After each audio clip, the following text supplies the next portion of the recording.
What if everything you thought you knew about barbecue was wrong? What if I told you that the smoky, slow-cooked meat you love today didn't actually start in Texas or Kansas City, but in Africa? Sounds surprising, right? For years, we've been told one version of the story, but the truth goes deeper than most people realize, deeper than what most history books even mention. Before barbecue became an American tradition, it was already a survival skill, a culture, and a legacy carried across oceans by people whose stories were never fully told or properly recognized. Today, we're uncovering the hidden African roots of barbecue. A story most people have never heard, and once you hear it, you'll never look at barbecue the same way again.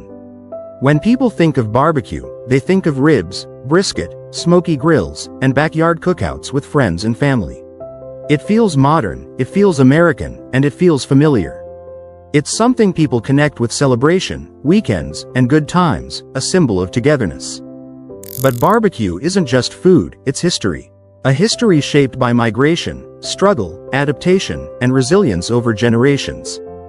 At the center are enslaved Africans, whose cooking techniques didn't just influence barbecue, they transformed it into what it is today. This isn't just about food, it's about forgotten influence, hidden contributions, and a legacy that has been overlooked for far too long. Long before barbecue existed in the United States, indigenous Caribbean people were cooking meat over wooden frames called barbacoa, which is where the word barbecue comes from. But the key methods that define barbecue today, slow cooking over fire, smoke preservation, and deep seasoning, already existed in West and Central Africa long before Europeans arrived.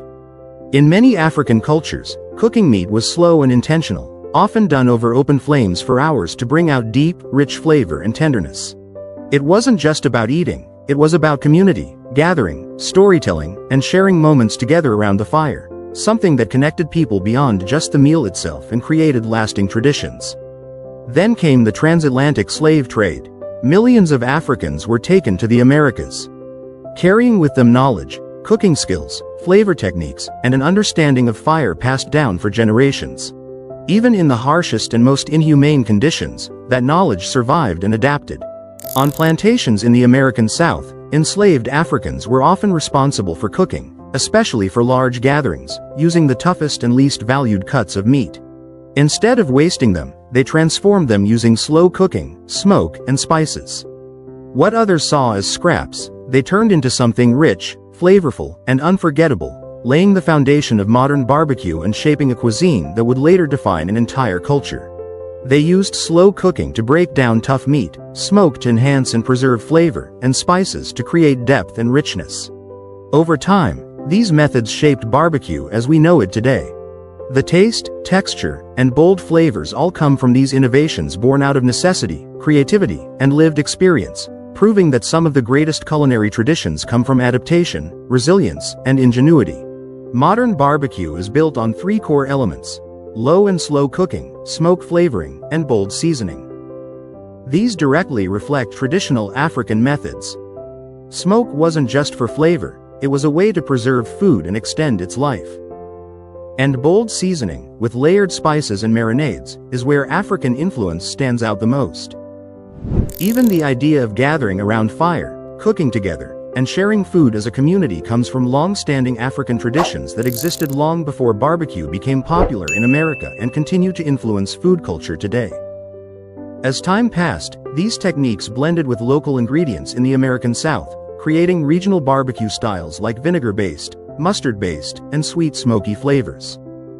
Each region added its own touch and identity, but no matter the variation, the foundation stayed the same.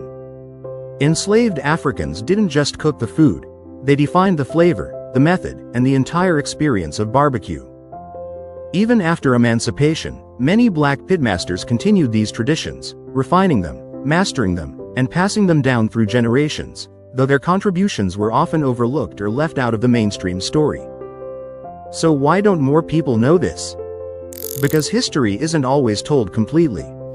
Important parts are often left out, especially when it comes to who deserves credit and recognition. For years, barbecue was presented as a purely American invention without recognizing those who truly shaped it. But today, that narrative is slowly changing. Historians, chefs, and storytellers are uncovering the truth and finally giving credit where it's long overdue, bringing these hidden stories back into the spotlight where they belong.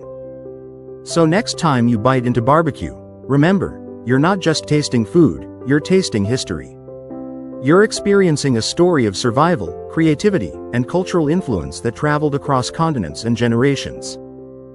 Barbecue isn't just American, it's African at its core, shaped by a legacy that still lives on today in every bite, every flavor, and every tradition that continues to be shared around the world.